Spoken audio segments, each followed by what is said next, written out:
नमस्कार, विंध्या टाइम्स में आपका स्वागत है। मध्य प्रदेश भाजपा को झटका लगा है।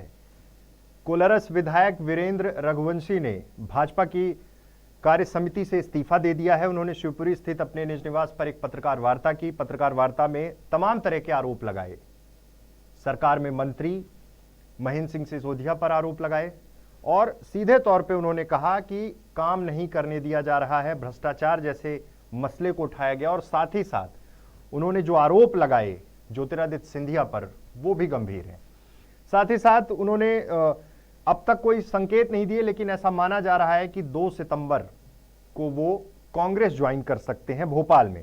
त्यागपत्र में उन्होंने लिखा कि पूरे ग्वालियर चंबल में मेरे जैसे कई कार्यकर्ता हैं जिनकी उपेक्षा नए भाजपाई कर रहे हैं, यानी कि ज्योतिरादित्य सिंधिया के साथ जिन लोगों ने भाजपा ज्वाइन की है। केंद्रीय मंत्री ज्योतिरादित्य सिंधिया को लेकर वीरेंद्र रघुवंशी ने कहा कि सिंधिया जी ने यह कहकर कांग्रेस की सरकार गिराई थी कि किसानों का 2 लाख तक का कर्ज माफ नहीं किया जा रहा। भाजपा की सरकार बनने के बाद सिंधिया जी ने किसान कर्ज माफी करना तो दूर, आज दिन तक कर्ज माफी की बात तक नहीं की। आपको बता दें कि वीरेंद्र रघुवंशी 2014 में लोकसभा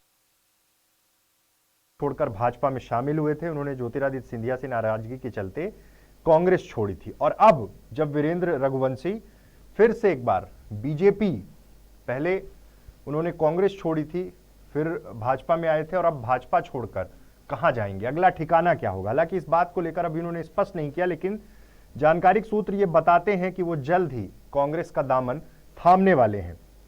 और जो इस्तीफे में तमाम चीजों का जिक्र किया, जिस तरह से वो पत्र लिखा उन्होंने, इस्तीफे का जो पत्र था जो आला कमान को भेजा, उसमें उन्होंने तमाम तरह की बातों का जिक्र किया। अधिकारियों की, भ्रष्ट अधिकारियों की पोस्टिंग की जा रही है उनके क्षेत्र में, और साथ ही साथ उन्होंने कई आरोप भी लगाए। मंत्री पर आरोप लगाए कि जबरदस्ती फंसाने की कोशिश की गई, मेरे ऊपर एफआईआर कराने की कोशिश की गई, लेकिन सफल नहीं हो पाए। लेकिन अब आहत होकर, क्योंकि तमाम ऐसे कार्यकर्ता हैं जो इस क्षेत्र में काम कर रहे हैं लंबे समय से, लेकिन नए जो भाजपाई बने हैं, यानी कि ज्योतिरादित्य सिंधिया के साथ जिन लोगों ने भाजपा की सदस्यता ली और जो लोग पार्टी में काम कर रहे हैं, उनके कारण मैं व्यथित हूं और पुराने लोगों की उपेक्षा हो रही। मुख्यमंत्री से लेकर प्रदेश अध्यक्ष तक मैंने शिकायत की, कई बार गुहार लगाई, लेकिन सुनवाई नहीं हुई और भ्रष्ट अधिकारियों की पोस्टिंग मेरे की गई और मेरे कामों को रोका गया। ये तमाम बड़े आरोप लगाकर एक विधायक पार्टी छोड़ रहे हैं, इस्तीफा दे रहे हैं, और अब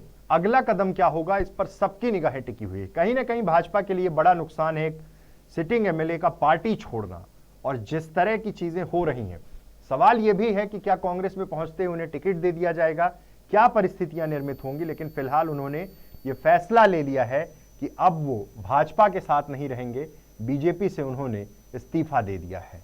बहुत बहुत धन्यवाद।